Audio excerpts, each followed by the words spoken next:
Our first panelist is Brian Marvel, President of the California Peace Officers Association, and also an officer with the San Diego Police Department who will be joining us virtually. Mr. Marvel, are you with us? Can you hear me? We can hear you very well, sir. You have 6 to 8 minutes. We'll set the clock and we'll keep you on time. If you can just hit all of the salient points of your presentation, we appreciate it. Thank you very much. Will do. Good morning, Chairman Gibson and committee members. My name is Brian Marvel. I'm president of the Peace Officers Research Association of California, PORAC. We represent over 77,000 public safety officers in 940 police associations throughout California. I'd like to convey my sincere gratitude for being invited to participate in today's hearing. Since its inception, law enforcement has been continuously improving, and Peace Officers Research Association of California has been a longstanding leader through this process, advocating for victims' rights, higher training and recruitment standards, and elimination of quotas, improving and expanding body-worn camera programs, and more community-based policing, to name a few.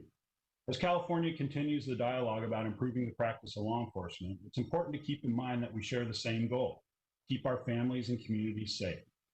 I'm pleased that you brought me here today to talk about discipline. Officers cannot carry out their duties safely and effectively without the trust of the communities they serve.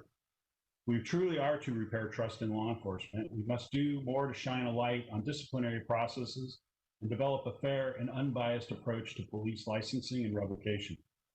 This will help establish greater confidence in the men and women who are risking their lives to protect and serve our communities, while ensuring that individuals who demonstrate gross misconduct are barred from the law enforcement profession in California and nationally. In addition to talking about disciplinary process, I'd like to stress that improving the profession of law enforcement is best achieved when you view an officer's career holistically.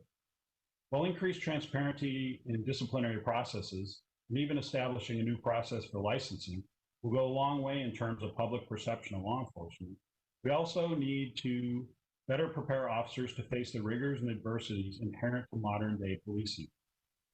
To improve public safety outcomes, approaches to discipline must be coupled with higher recruitment standards, increased education, training, and the resources necessary to support those initiatives. In addition, we need to make sure we are making evidence-based decisions on all of these topics. That is how we will ensure that the practice of law enforcement reflects our shared California values. Accomplishing that goal will require that we will work together and that all voices have an opportunity to be heard. California's men and women in law enforcement are members of our communities, not separate from those we serve. Our experience and expertise must be an important part of this conversation. Some of our elected leaders are already hard at work developing proposals related to police discipline and license revocation. And PORAC is dedicated to working collaboratively with these officers to ensure these new policies have the benefit of our 67 years of experience as the preeminent voice of peace officers here in California.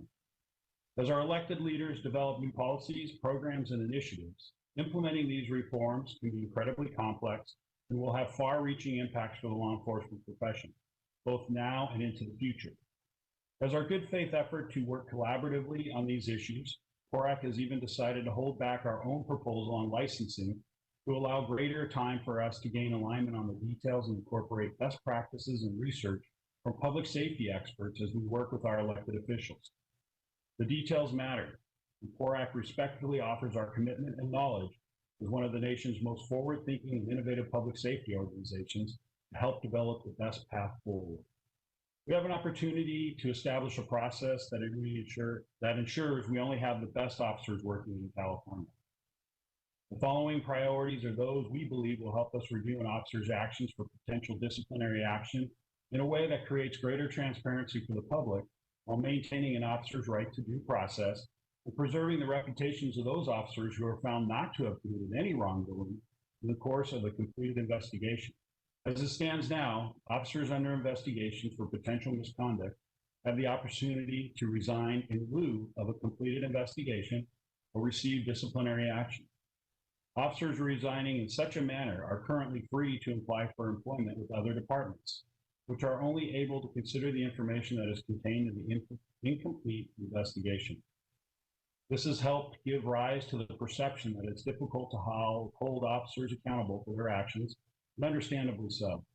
We must address these issues immediately and close that door for good with a thorough background checks into prospective or current officers' history of disciplinary actions, include requiring the completion of all investigations and an immediate ban on the use of in lieu resignations by ensuring that any hiring department has full access to an officer's entire history.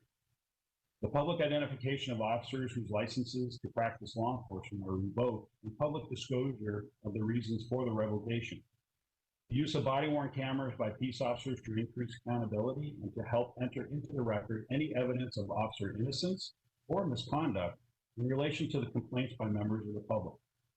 When the actions of any peace officers are found to be grossly inconsistent with the missions and goals of our profession, PORAC supports reporting all such instances to an independent certifying agency like the Peace Officer Standards and Training Commission, POST.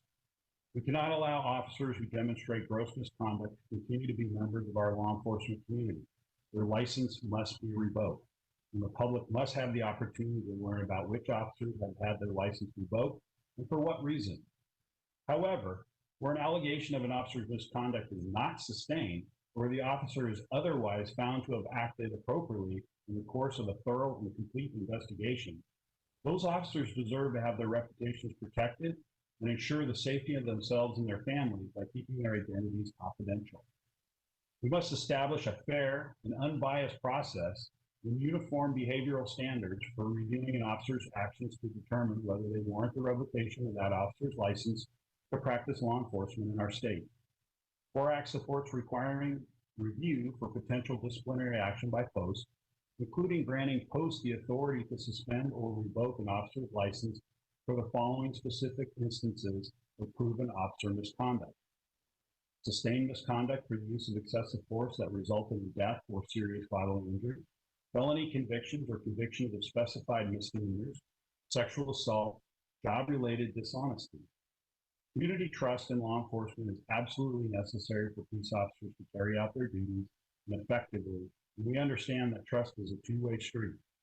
That is why, in addition to granting POST the authority to review an officer's actions for potential decertification, PORAC supports creating greater transparency for hiring agencies by shining a light on disciplinary records and establishing a clear complaint and resolution process for the public to learn more about the steps that are taken when a complaint is made against an officer. With these changes, we can help to build back the trust that our men and women in law enforcement need to help our communities and families stay safe. While the above-mentioned policies would contribute significantly towards the stated goals, they do not go far enough to ensure that complaints by members of the public and the resulting resolution process are clearly communicated and easily accessible. California law enforcement already have vigorous disciplinary policies and procedures in place, but unfortunately, the public has historically had very little insight into the steps that are taken internally within departments after a complaint has been made following an interaction with an officer. That is why PORAC supported Assembly Bill 1428 in 2017, a comprehensive measure determined to lessen the divide between police and the community by providing reasonable transparency without threatening the safety of officers and their families. While AB 1428 unfortunately failed to progress to a full vote, PORAC continues to support the policies put forward by that bill that would reasonably bring the public into the process of complaint investigations and inquiries regarding officer-involved shootings and serious use of force. AB 1428 would have required each department or agency to increase their communication with complainants as to the status of ongoing investigations and make public their disciplinary policies and procedures. Each department or agency to post frequently to their websites detailed reports, aggregate statistical information, and other data related to officer-involved shootings or other serious uses of force. All county district attorneys who investigate an officer-involved shooting to report detailed findings of that investigation on their website. Authorize an agency or department to establish a mediation program to resolve biased policing complaints. Mr. Marvel, you have 30 seconds. All right. In conclusion, as we work together to modernize the law enforcement profession and repair trust in our officers, these recommendations are those that we know will help to ensure we have only the best peace officers working in California. By doing so, it will take time, it will take compromise, it will take legislative action, and it will take additional resources to support these new initiatives. Smart policies are never effective if not coupled with the resources and willpower needed to ensure adequate implementation. I want to thank you for your time and let you know and reassure you that PORAC is here to have this conversation. We want to sit down and work collaboratively with everybody that's involved in this process. Thank you. Thank you very much, Mr. Marvel, for your testimony. We appreciate your perspective.